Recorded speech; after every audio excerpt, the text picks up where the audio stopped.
नमस्कार साथियों, स्वागत है आप सभी का यूट्यूब चैनल विजेता कुल में।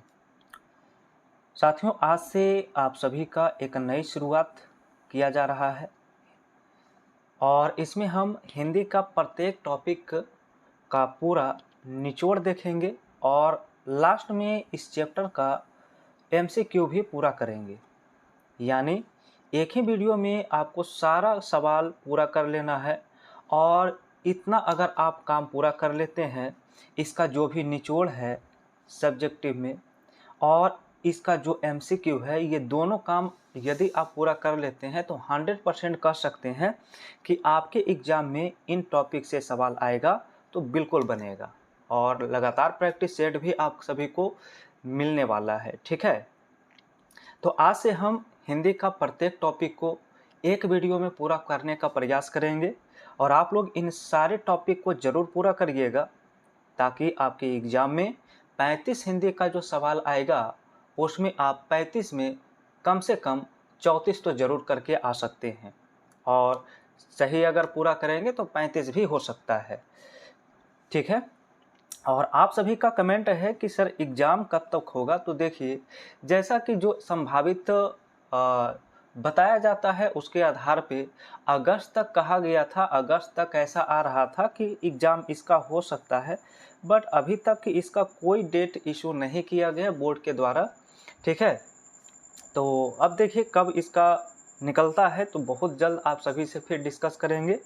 लेकिन फ्रेंड्स, आप सभी ये चीज़ भी नोट करते चलिए कि जब आपके पास समय है तो जो टॉपिक कमज़ोर है उस पर मेहनत करिए। ठीक है, अगर अभी आपका सेट में स्कोर 60 हो रहा है तो आप प्रयास करिए इसे 70 में बदलने का। ठीक है, 75 में 80 तक पहुंचने का प्रयास करिए। ठीक है, तो चलिए शुरू करते हैं।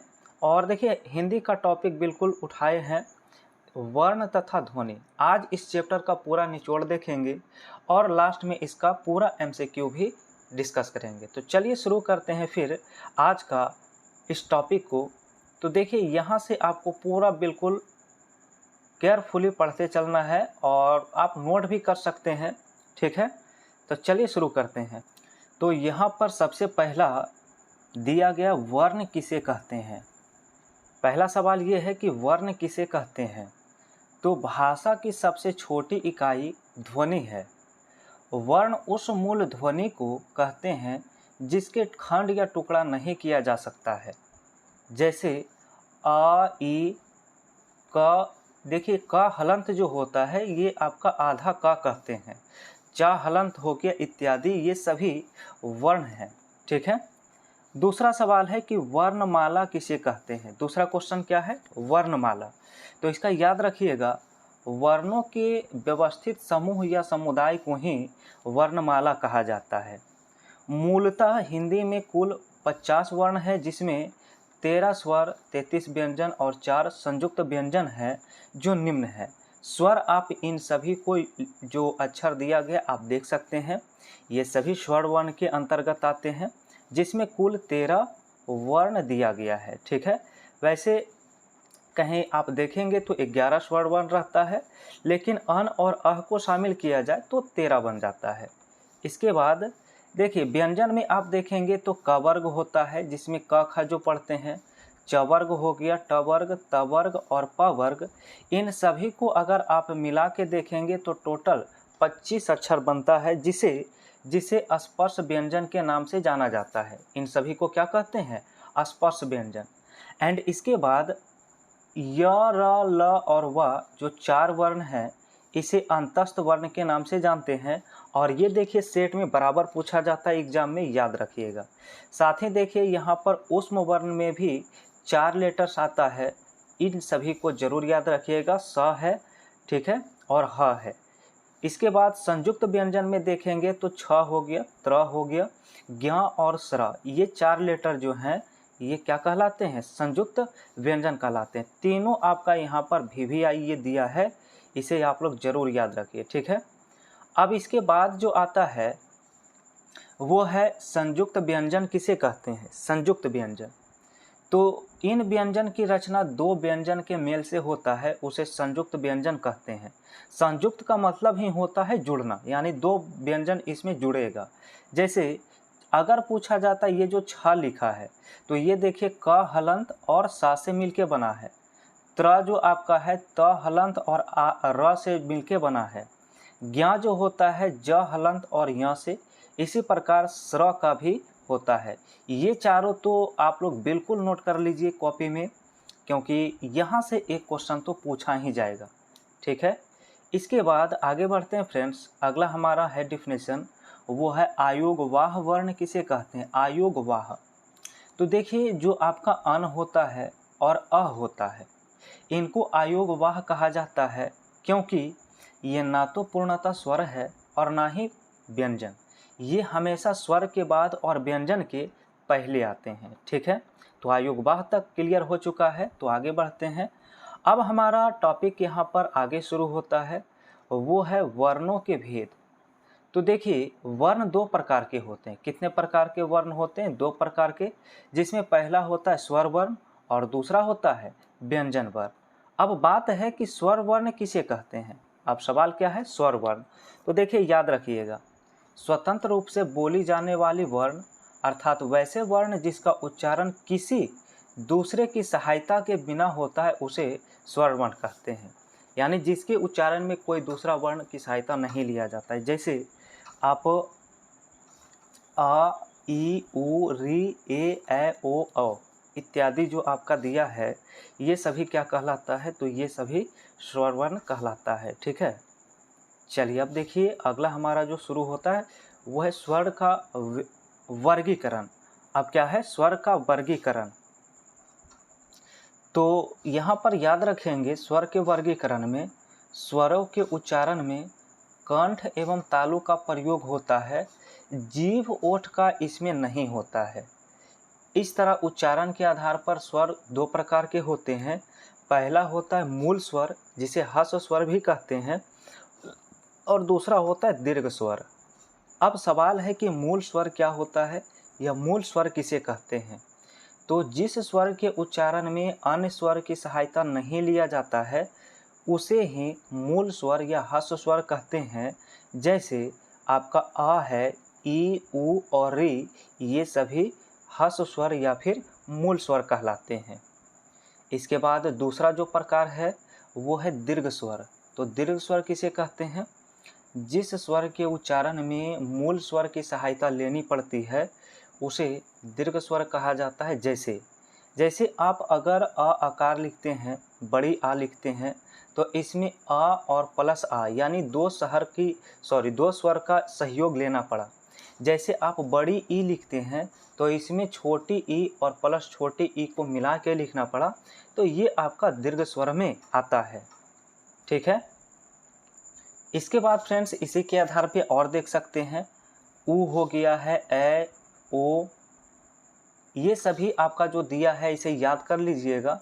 ये सभी आपका जो है दीर्घ स्वर में आते हैं। ठीक है, अब चलिए आगे बढ़ते हैं। तो आगे आपका दिया है कि व्यंजन वर्ण किसे कहा जाता है। स्वर वर्ण तो आपका कंप्लीट हो गया, अब बारी है व्यंजन वर्ण। तो याद रखिए, स्वर की सहायता से बोली जाने वाली वर्ण अर्थात जिनका उच्चारण स्वर की सहायता से होता है उसे व्यंजन वर्ण कहते हैं।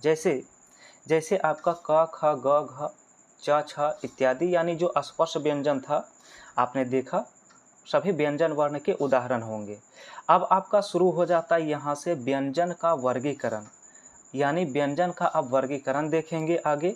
ठीक है, तो यहाँ पर देखेंगे फ्रेंड्स, व्यंजन वर्णों को 3 श्रेणियों में बांटा गया है, जिसमें पहला है स्पर्श व्यंजन, दूसरा है अंतस्थ वर्ण और तीसरा है ऊष्म वर्ण। ये सभी को व्यंजन के प्रकार में बांटा गया है। आइए पहला यहाँ पर शुरू करते हैं, जिसमें पहला था आपका स्पर्श व्यंजन। तो स्पर्श व्यंजन पहले भी देख चुके हैं। तो याद रखिए क वर्ग से प वर्ग तक 25 व्यंजन जो है वो स्पर्श व्यंजन कहलाते हैं, और इसका उच्चारण स्थान क्रमशः कंठ, तालु, मूर्धा, दंत, ओष्ठ स्थान के स्पर्श से होता है। ठीक है, तो स्पर्श व्यंजन क्लियर हो चुका है। इसके बाद आता है अंतस्थ व्यंजन। तो य, र, ल और व अंतस्थ वर्ण व्यंजन होते हैं। ये स्वर और व्यंजन के बीच स्थित है, जो जीभ, तालु, दंत, ओष्ठ को परस्पर सटाने से उच्चारित होता है। इसके बाद अगला जो आपका है वो है ऊष्म व्यंजन। तो ऊष्म व्यंजन क्या है? तो देखिए स, ह और ये जो 4 लेटर दिए हैं इसे ऊष्म व्यंजन में रखा जाता है, जिसका उच्चारण स्थान एक प्रकार की रगड़ से उत्पन्न ऊष्म या गर्म वायु से होता है। याद रखें, प्रत्येक व्यंजन के उच्चारण में आ ध्वनि, देखिए जितने भी व्यंजन हैं अगर आप उसका उच्चारण करेंगे तो लास्ट में आ का उच्चारण जो है आता है। तो आ जो ध्वनि होता है छिपी रहती है। जैसे जैसे आप अगर का बोलते हैं तो का में देखिए आप इसे अगर तोड़ेंगे तो इसे आधा का और फिर आ में लिखना होता है, यानी लास्ट में आपका आ का उच्चारण है। चा में भी आप देखेंगे तो आ का उच्चारण, खा में भी आ का उच्चारण, मा में भी आ का उच्चारण, यानी हर एक व्यंजन में आपका आ का उच्चारण छिपा हुआ होता है। ठीक है, चलिए ये तो क्लियर हो चुका है। तो आगे बढ़ते हैं आपका टॉपिक में। और अब आपका टॉपिक में देखिए दिया है हिंदी ध्वनियों के उच्चारण स्थान। ये तो बहुत ही वीवीआई होता है, क्योंकि आपके सवाल में देखते होंगे कि उच्चारण स्थान से सवाल पूछा जाता है। तो आइए शुरू करते हैं इस टॉपिक को। मुंह के जिस भाग से वर्ण की ध्वनियों का उच्चारण होता है उसे उच्चारण स्थान कहते हैं। और उच्चारण स्थान की दृष्टि से वर्णों को निम्नलिखित वर्गों में बांटा गया है। चलिए इसके वर्गीकरण को देखिए। जैसे कंठ वर्ण, तो कंठ वर्ण में आपका अ, बड़ी आ, क वर्ग, विसर्ग और ह आता है और इसका उच्चारण स्थान कंठ होता है। दूसरा है तालव्य वर्ण, तो इसमें आप इन वर्ण को जरूर याद रखिए। ई हो गया है, च वर्ग हो गया, य और सा, इसका उच्चारण स्थान तालु होता है। तीसरा है मूर्धन्य वर्ण, तो जिसमें री, ट वर्ग, र और स दिया है, इसका उच्चारण स्थान मूर्धा होता है। इसके बाद है दंत वर्ण, तो देखिए त वर्ग जो है, त वर्ग, स और ल, तो इसका आपका जो उच्चारण स्थान है दंत माना जाता है। नेक्स्ट है ओष्ठ वर्ण, तो इसमें उ हो गया, प वर्ग हो गया, इसका उच्चारण स्थान ओष्ठ होता है। एंड इसके बाद है कंठ तालव्य वर्ण, तो देखिए ए और ऐ जो है इसे इसका उच्चारण करेंगे तो कंठ और तालु दोनों के सहयोग से होता है। ठीक है। एंड इसके बाद है कंठोष्ठ वर्ण, यानी ओ, औ, ये दोनों के दोनों आपका कंठ और ओष्ठ से उच्चारण होता है। ठीक है। इसके बाद है दंतोष्ठ वर्ण, तो देखिए इसमें व और फ दिया है जो दंतोष्ठ का एग्जाम्पल होगा। इसके बाद है नासिक के वर्ण, तो इसमें इन लेटर्स को आप देख लीजिए, ये सभी नासिक से उत्पन्न होते हैं। एंड इसके बाद है अलिजीह्व वर्ण, तो ये सभी जो आपका वर्ण दिया है ये अलिजीव से उत्पन्न होता है। ठीक है। अब हमारा नया टॉपिक इसमें शुरू होता है, वो टॉपिक है घोष तथा अघोष ध्वनि किसे कहते हैं। ये भी सवाल पूछा जाता है। ठीक है, तो याद रखिए स्वर तंत्रियों, ठीक है, याद रखिएगा स्वर तंत्रियों नाद के आधार पर ध्वनि का वर्गीकरण दो भागों में किया गया है, जिसमें पहला है आघोष ध्वनि और दूसरा को कहते हैं घोष ध्वनि। चलिए आइए देखते हैं इसकी सारी परिभाषा। तो फ्रेंड्स सबसे पहले आपका अब यहाँ पर डिस्कस करते हैं आघोष ध्वनि किसे कहते हैं। ठीक है, जिन ध्वनियों के उच्चारण में स्वर तंत्रियों में कंपन नहीं हो उसे आघोष ध्वनि कहते हैं। अर्थात हर वर्ग का पहला और दूसरा जो व्यंजन होता है उसे आघोष ध्वनि कहते हैं। जैसे आप पहला और दूसरा लीजिए, क ख, च छ, ट ठ, त थ, इस तरह से आप पहला दूसरा व्यंजन जो होता है उसे आघोष ध्वनि कहा जाता है। इस प्रकार आघोष ध्वनि की संख्या कितना होता है, तो 13 होता है। ठीक है। दूसरा है घोष ध्वनि किसे कहा जाता है, तो जिन ध्वनि के उच्चारण में स्वर तंत्रियों में कंपन होता है उसे घोष ध्वनि कहते हैं। अर्थात सभी स्वर और हर वर्ग का तीसरा, चौथा तथा पांचवा व्यंजन जो होता है उसे घोष व्यंजन में रखा जाता है। जैसे आप लिखते हैं ग, घ और ङ, ज, झ, य, ये सभी तीन तीन जो लेटर्स दिया है तो यहाँ पर ये आपका घोष ध्वनि कहलाते हैं। ठीक है। इस प्रकार घोष जो ध्वनि है इसकी संख्या अगर देखा जाए तो 31 होता है। कितना? 31 होता है। चलिए आगे अब बढ़ते हैं फ्रेंड्स। अब आपका नया टॉपिक इसमें है, वो है अल्प प्राण तथा महाप्राण किसे कहते हैं। तो याद रखिए, उच्चारण में वायु प्रक्षेप या श्वास की दृष्टि से दो प्रकार के वर्ण में बांटे गए हैं। पहला है अल्प प्राण और दूसरा है महाप्राण। तो पहले तो ये है कि अल्प प्राण किसे कहा जाता है। तो जिन वर्णों के उच्चारण में मुंह से गर्म वायु का प्रक्षेपण कम या एकदम नहीं हो, साथ ही मुंह से हकार की ध्वनि ना निकले, तो उसे अल्प प्राण कहते हैं। जैसे आपका है प्रत्येक वर्ग का प्रथम, तृतीय और पांचवा अक्षर, ठीक है, तथा अंतस्थ व्यंजन, अर्थात इन सारे ध्वनि को देखिए और यर अलावा को देखिए, ये सभी के सभी किस में आते हैं, तो अल्प प्राण में आते हैं। अल्प प्राण बिल्कुल क्लियर हो चुका होगा, याद रखिएगा, एग्जाम में पूछा जाता है। और दूसरा प्रकार है महाप्राण। तो महाप्राण किसे कहते हैं, जिन वर्णों के उच्चारण में मुंह से गर्म वायु का प्रक्षेपण अधिक हो, साथ ही मुंह से हकार की ध्वनि भी निकले, उसे महाप्राण कहते हैं। जैसे हर वर्ग का दूसरा और चौथा वर्ण और ऊष्म व्यंजन, ये सभी जो हैं वो आपका किसके अंतर्गत आते हैं, तो महाप्राण के अंतर्गत आते हैं। ठीक है, तो ये हो गया अल्प प्राण और महाप्राण। अब आपका नया टॉपिक इसमें डिस्कस होगा, जिसमें है बालाघात किसे कहते हैं, अनुतान और संगम किसे कहते हैं। तो आइए इस टॉपिक को शुरू करते हैं। सबसे पहले बालाघात या स्वराघात क्या है। तो बोलते समय किसी अक्षर या शब्द पर जो बल दिया जाता है उसे बलाघात या स्वराघात कहा जाता है। बलाघात का प्रभाव बोलने और समझने पर पड़ता है। जैसे दिन शब्द में कोई बलाघात नहीं है, लेकिन दिन, देखिए यहाँ पर जो आपका दिन लिखा गया है, इसमें दी जो है इस वर्ण पर बालाघात काम करता है। इसी से दिन और दिन दोनों शब्द के अर्थ में अंतर आ जाता है। तो मात्रा के बदलने से अंतर आ जाता है ध्वनि में। ठीक है, तो ये हो गया बलाघात। दूसरा टॉपिक शुरू होता है, वो है आपका अनुतान किसे कहते हैं। तो याद रखिए, उच्चारित ध्वनि की स्वर लहरियों में उतार चढ़ाव को अनुतान कहते हैं। स्वर लहर के कारण शब्द वाक्य के अर्थ जो है बदल जाते हैं, यानी कि स्वर लहर के चेंजिंग के कारण वाक्य या शब्द का अर्थ भी बदल जाता है।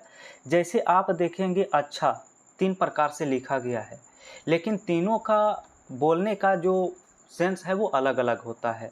सामान्य कथन में अच्छा है, प्रश्नवाचक में आपका देखिए प्रश्नवाचक है, अच्छा आपका आश्चर्य सूचक में इस तरह से है।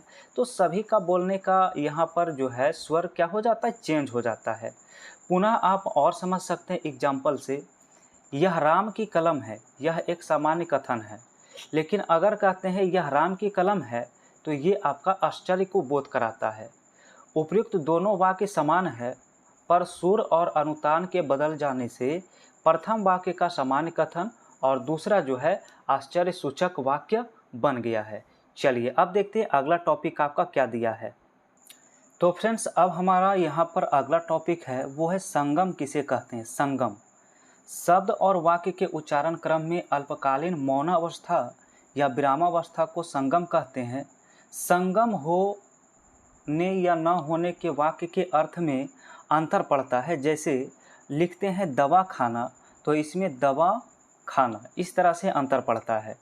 जैसे कहते हैं दवा पी ली है, तो दवा पी ली है, इस प्रकार से होता है। ठीक है, चलिए अब आगे बढ़ते हैं। आपका अगला टॉपिक है, वो है वर्ण विच्छेद किसे कहते हैं। वर्ण विच्छेद तो कोई भी शब्द या वर्ण के सहयोग से बनता है। कोई भी शब्द वर्ण से बनता है। किसी शब्द के सभी वर्ण को अलग अलग करने की प्रक्रिया को ही वर्ण विच्छेद कहा जाता है। अब यहाँ पर याद रखिए वर्ण विच्छेद के नियम। तो पहला नियम है, प्रत्येक व्यंजन के उच्चारण में आ ध्वनि छिपी रहती है। ये पहले ही डिस्कस कर चुके हैं। जैसे आप क लिखते हैं तो क और प्लस आ, यानी अंत में क्या होता है, व्यंजन में आ छिपा हुआ रहता है। दूसरा है, संयुक्त व्यंजन की रचना दो व्यंजन के मेल से होता है। जैसे आप अगर छ लिख रहे हैं तो इसमें आधा का और सा के सहयोग से लिखना होगा। ये भी डिस्कस कर चुके हैं संयुक्त व्यंजन में।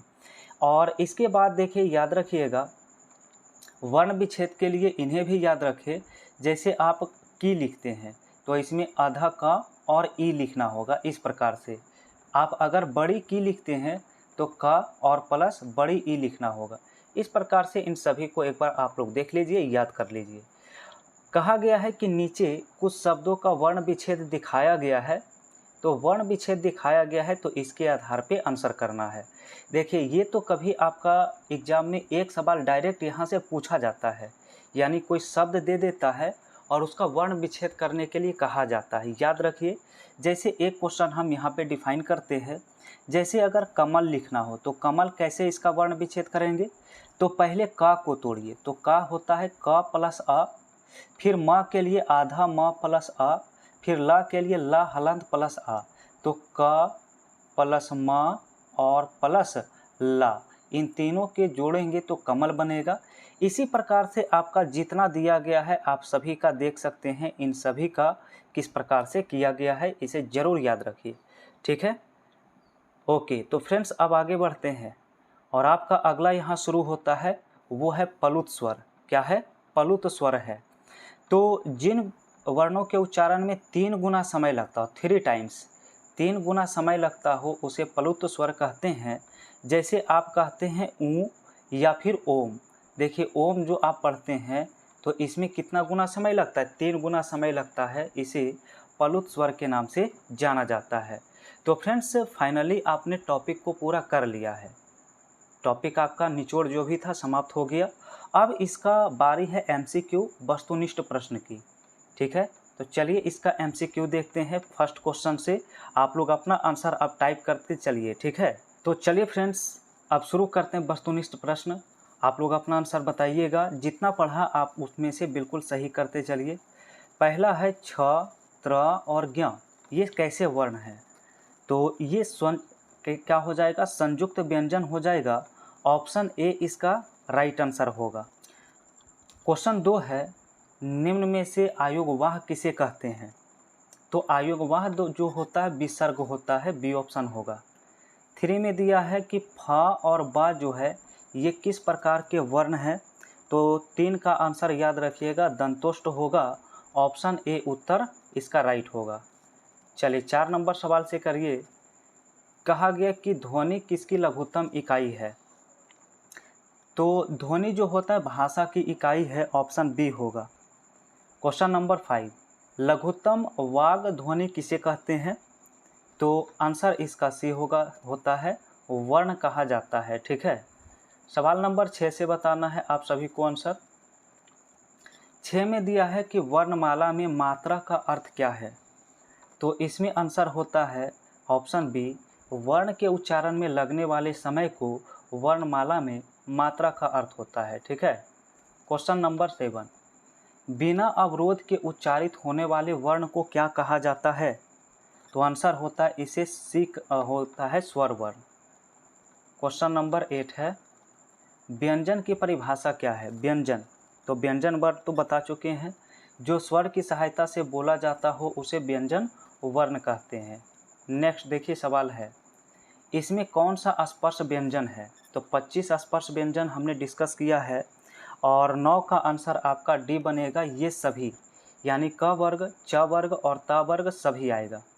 सवाल नंबर 10 है, क जो लिखा है इसमें ये कौन सा व्यंजन है? तो फ्रेंड्स, ये कंठ होता है। कैसा होता है? कंठ से उच्चारण होता है इसका। चलिए सवाल नंबर नेक्स्ट है 11, उच्चारण स्थान की दृष्टि से क वर्ग के सभी वर्ण को क्या कहा जाता है? तो आंसर होता है कंठ वर्ण। क्या कहते हैं इसे? कंठ वर्ण कहा जाता है। नेक्स्ट 12 है, निम्नलिखित ध्वनियों से बताइए कि कौन सा वर्ण जो है वो ओष्ठ नहीं है, यानी ओष्ठ से उच्चारण नहीं होता है। तो आंसर आपका डी होगा। आंसर इसका डी होगा, राइट। चलिए आगे सवाल देखिए 13, निम्नलिखित वर्ण में कौन सा जो है वो मूर्धन्य है? तो मूर्धन्य ध्वनि की अगर बात किया जाए तो ऑप्शन सी होगा। ऑप्शन सी ट जो है ये मूर्धन्य होता है। ठीक है, नेक्स्ट है, व्यंजन में बताइए कौन सा वर्ण जो है वो महाप्राण है? तो महाप्राण जैसा कि आप जानते हैं पहला और दूसरा अक्षर होता है यहाँ पर, तो महाप्राण में आपका क्या होगा? खा हो जाएगा। ठीक है, तो 14 का राइट आंसर ऑप्शन बी होता है। ठीक है, नेक्स्ट बताइएगा। अगला सवाल है क्वेश्चन नंबर 15 से। देखिएगा 15 में आपसे सवाल कहा है, निम्नलिखित संयुक्त व्यंजन में बताइए इनमें कौन है। तो संयुक्त व्यंजन की संख्या 4 होता है। यहाँ पर 15 का राइट आंसर ऑप्शन सी हो जाएगा। ठीक है, संयुक्त व्यंजन में। नेक्स्ट है, निम्न में से कौन सा वर्ण नासिक है। तो नासिक के अंतर्गत ऑप्शन ए आएगा। ठीक है, सवाल नंबर 17, च, छ, ज, झ, य ये ध्वनियाँ क्या कहलाती है। तो इन सभी को तालव्य ध्वनि कहते हैं। नेक्स्ट है, निम्न में से अल्पप्राण कौन सा है। अल्पप्राण 18 का आंसर ऑप्शन ए करना होगा, क और ग करना होगा। ठीक है, तो पहला और तीसरा लेटर। नेक्स्ट बताइए 19 नंबर सवाल जो दिया है, निम्न में से तालव्य ध्वनियाँ कौन सी है। तालव्य ध्वनियाँ, तो 19 का आंसर सी होता है, जो तालव्य ध्वनियाँ में चवर गाता है। नेक्स्ट है कि वर्णमाला में कुल व्यंजन की संख्या कितनी है। तो 20 का आंसर याद रखिए, व्यंजन की कुल संख्या 33 है, ऑप्शन सी होगा। क्वेश्चन नंबर 21, निम्न में से घोष वर्ण की पहचान करिए कौन सा है। तो घोष वर्ण में ऑप्शन डी आएगा, ह होगा। ठीक है, चलिए नेक्स्ट देखिए 22 है, हिंदी वर्णमाला में मूल स्वर कितने होते हैं। मूल स्वर की संख्या पूछा है, तो 4 यहाँ पर मूल स्वर बनता है। नेक्स्ट है, निम्न में से महाप्राण वर्ण बताइए कौन सा है। 23 का आंसर, तो महाप्राण में आपका दूसरा और चौथा लेटर आता है, तो आंसर इसका ए होगा। नेक्स्ट दिया है, वर्णमाला किसे कहते हैं। तो वर्णमाला वर्णों के समूह को कहा जाता है। ठीक है, नेक्स्ट है, ए और ऐ वर्ण क्या कहलाते हैं। 25 का आंसर ऑप्शन डी होता है, कंठ तालव्य के उदाहरण है। नेक्स्ट है 26, दिया है स, ह, इन सभी व्यंजन को क्या कहा जाता है, इनके प्रकार को बताइए। तो 26 का आंसर होता ऑप्शन सी, इसे संघर्षी व्यंजन कहते हैं। क्या कहते हैं, इसे संघर्षी व्यंजन कहा जाता है, याद रखिएगा। चलिए नेक्स्ट देखिए 27 में, हिंदी में मूलतः वर्णों की संख्या कितनी होती है। तो 27 के लिए आंसर याद रखिएगा, मूलतः 50 होता है, वैसे 52 भी होता है, एक दो आपका ज़्यादा भी है, बट मूलतः ऑप्शन से करें तो 50 इसका सही आंसर होगा। सवाल नंबर 28, कहा गया आघोष वर्ण इनमें से कौन सा है। तो आघोष वर्ण इसमें ऑप्शन डी बनेगा, सा होगा इसका राइट आंसर। ठीक है, सवाल नेक्स्ट है, जिन शब्द के अंत में आ आता है उन्हें क्या कहा जाता है।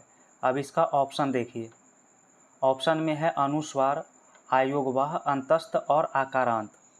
तो 29 का राइट आंसर डी होता है, आकारांत कहते हैं। नेक्स्ट दिया, हिंदी वर्णमाला के अंतिम पंचमाक्षरों का उच्चारण स्थान क्या है।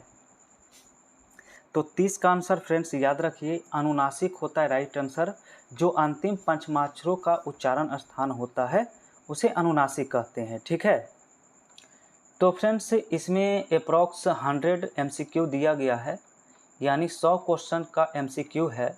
तो वीडियो ज़्यादा लॉन्ग नहीं हो, तो इसलिए आज हम 30 तक ही पूरा किए हैं। कल इसका शेष जो MCQ है 70 सवाल, वो कल आपका MCQ करा दिया जाएगा कल के वीडियो में। ठीक है, तो आज पहले इन सभी चैप्टर्स को आप पूरा निचोड़ को पढ़िए और इन सवालों 30 तक जो हुआ है इसे प्रैक्टिस करिए, और आप लोग कमेंट बॉक्स में ज़रूर बताइएगा आज का ये वीडियो आप सभी को कैसा लगा है। अगर आप इसी तरह से हिंदी का प्रत्येक टॉपिक को MCQ के साथ और डिटेल डिस्कशन के साथ पूरे परिभाषा के साथ पढ़ना चाहते हैं, आप लोग कमेंट बॉक्स में ज़रूर लिखिएगा कि कंटिन्यू रखा जाए। कंटिन्यू करिए तो हम बिल्कुल कंटिन्यू वे में इसको कंप्लीट कर देंगे बहुत जल्द। हर दिन एक वीडियो में एक टॉपिक हम पूरा करने का प्रयास करेंगे, आपका परिभाषा भी और आपका MCQ भी टोटल का टोटल एक वीडियो में हम चाहेंगे कंप्लीट कर सकें। ठीक है, जिससे आपका निकट भविष्य में जब भी एग्ज़ाम हो तो आप एक भी क्वेश्चन इसमें हिंदी में छूटना नहीं चाहिए। ठीक है, तो फ्रेंड्स अब नेक्स्ट वीडियो में इसका हम MCQ डिस्कस करेंगे और फिर अगला टॉपिक भी डिस्कस करेंगे। ठीक है, तो चलिए, आप लोगों को अगर वीडियो पसंद आया होगा तो वीडियो को लाइक करिएगा, चैनल पे नए हैं तो चैनल को सब्सक्राइब करिए और बेल आइकन की घंटी को प्रेस करिए। तो मिलते हैं फिर से एक नए वीडियो में इसके शेष MCQ के साथ।